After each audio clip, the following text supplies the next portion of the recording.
If you get to know me more, you'll realize I'm a very fickle man. I follow the crowd where it goes. I follow the trends where they lead me. But every now and then I get a burst, a zap of clarity. And in that brief moment of time, the clouds part within my brain and I'm able to reach in and grab something that I once knew, something that I held dear to me. And in that instance, it's these Boss pedals. The Boss DS1 Distortion, and the Boss SD1 Super Overdrive. The DS1 was my first pedal, and the worst part about the first gear that you buy, or at least in my experience, is that I was bad at guitar. So everything I bought sounded bad. And no one I played with knew what they were doing either. We were all bad. But then as I got a little bit older, I would use a Super Overdrive a little bit more, and that was like my main overdrive pedal for probably 3 or 4 years when I was first playing the circuit in Chicago. And that was a long time ago. That's when I was a young man. And since then, I've been kind of in the boutique world and the more unique world. But I forgot about poor old Boss. Poor old Boss that controls probably a majority of the market at this point. And I thought, am I forgetting something? Am I forgetting that these tones are great? And perhaps the DS1 holds more than I initially thought? Yes, they do, and it does, and it is. And so that's what we're going to do. We're going to approach this with the precision of a surgeon. We're going to peel back the layers of personal memories of playing guitar terribly, and we're going to get to the core, get to the soul of these pedals and find out, what are they for again?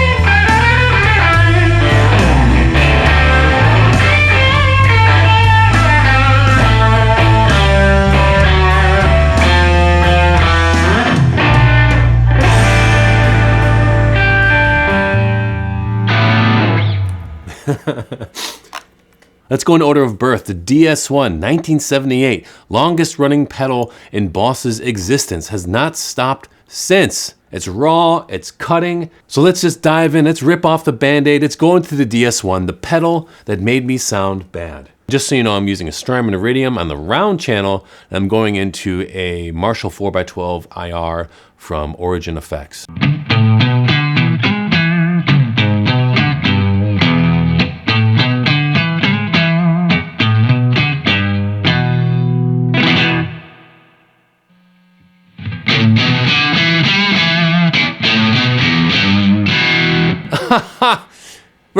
Remember that? The first time you plugged in this pedal? You're like, wait a second. That doesn't sound good.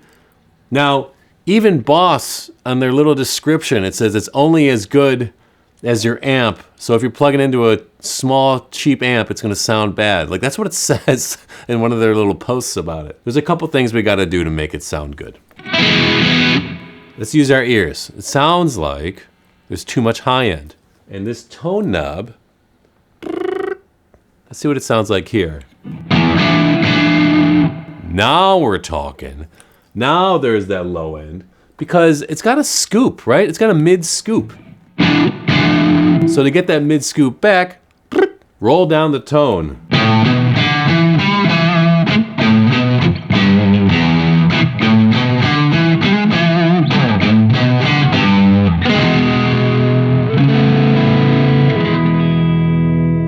Now it is touch sensitive. Like, I feel like every pedal gets described as it's touch sensitive. It really just depends on your touch. Because if you have a heavy hand, no pedal's touch sensitive.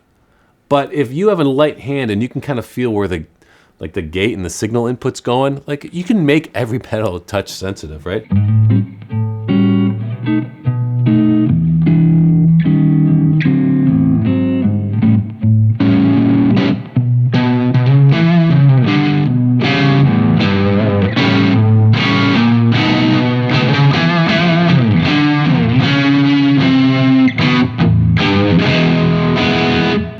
That sounds good, dude.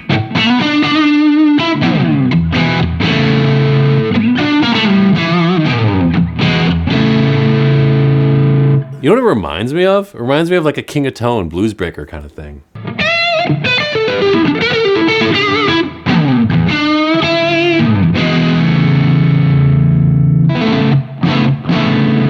Now rolling back the volume does work, look.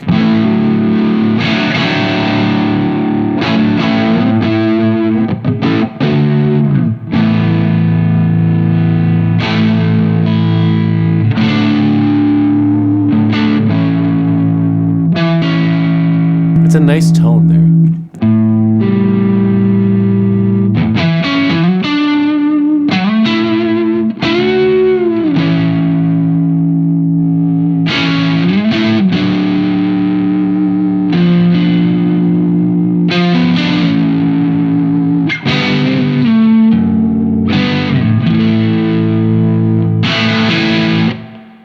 So it's got a cutting sound, it's got a raw sound.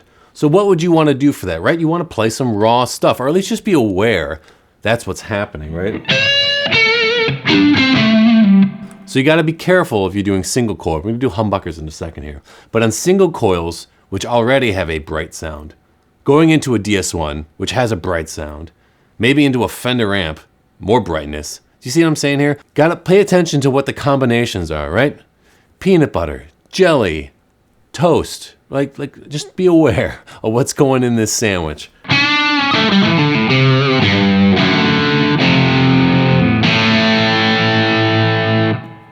So what this is great for?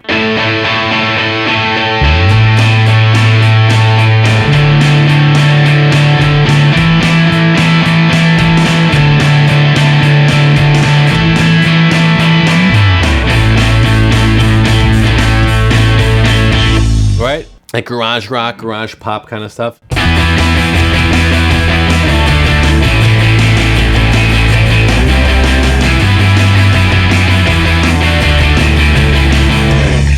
Like that's a cool sound. That's a fun, raw, dirty sound. But you can, I think this really works as a great blues solo kind of thing too, right?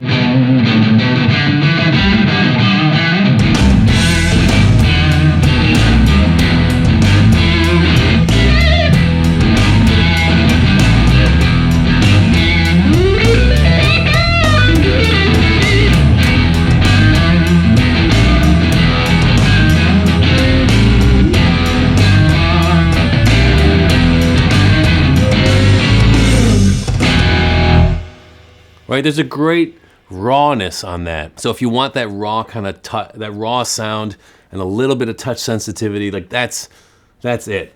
Let's push this thing, right?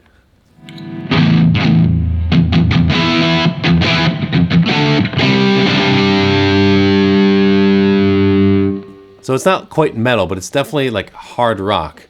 I mean,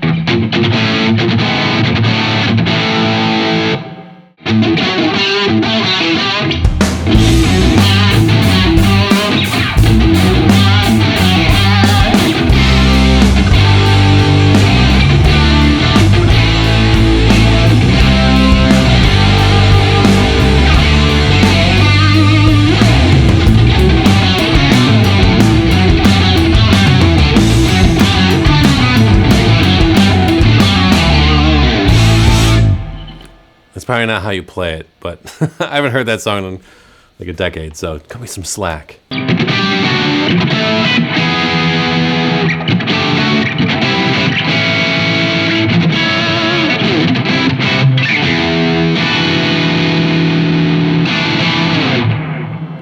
know, where the DS1 has a mid scoop, the Supro Overdrive has a mid hump. It's got a big old fat boost in the mids, and you'll hear it.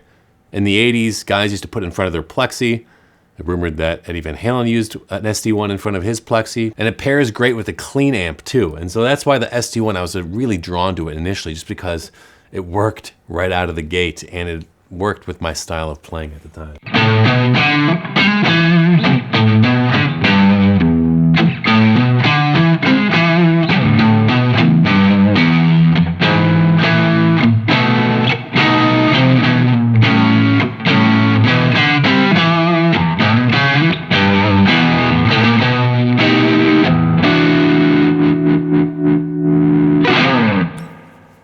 great sound, right? It sounds so good with single coils.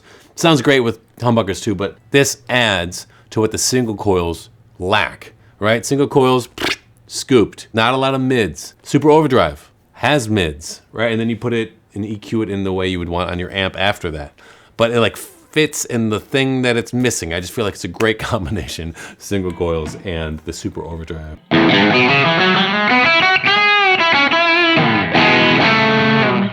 Like it could be rock, blues, country, not really hard rock unless you're into the right amp, but it's just got a great sound. Like you can see why this was like my main sound, right?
Pushed it.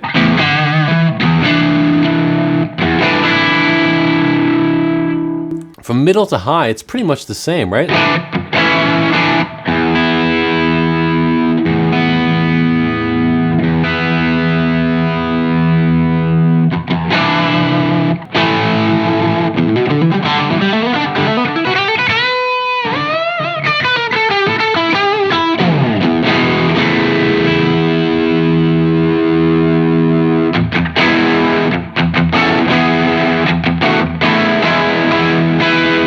The bass isn't getting bigger at all. There's not like more hi-hat. It's really just like more mids. It's just a big mid boost. It's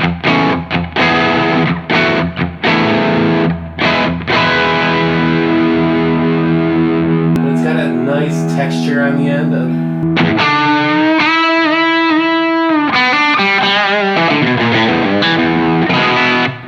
I remember why I loved the Super Overdrive. Let's do humbuckers. Now I'm on a punch channel of the Iridium, which is a Marshall Plexi style.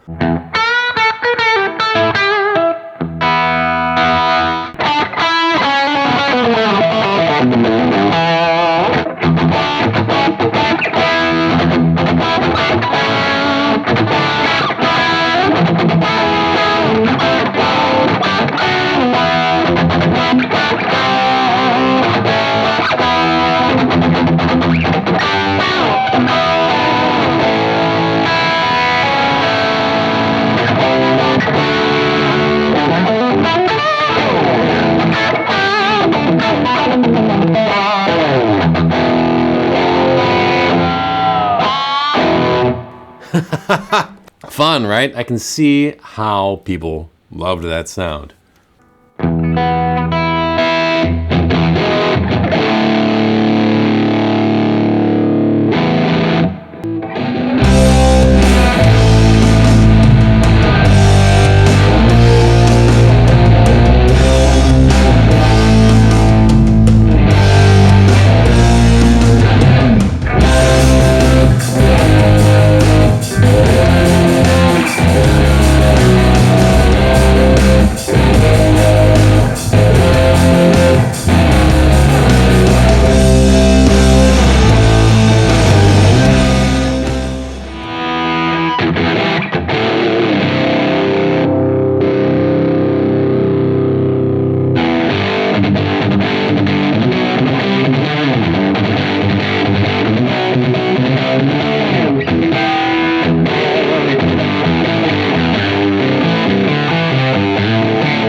That's fun. That's fun. How many times have you played gear and you're like, oh, I was doing that wrong. I had the wrong settings. I was playing it the wrong way. I had the wrong pick, whatever it was. I was doing the DS1 wrong. I was not respecting its heritage, its long, illustrious heritage. And now I'm back to rectify those wrongs with righteous indignation. I hope you've learned something. Don't trust your mind. Don't trust your past. Live in the now.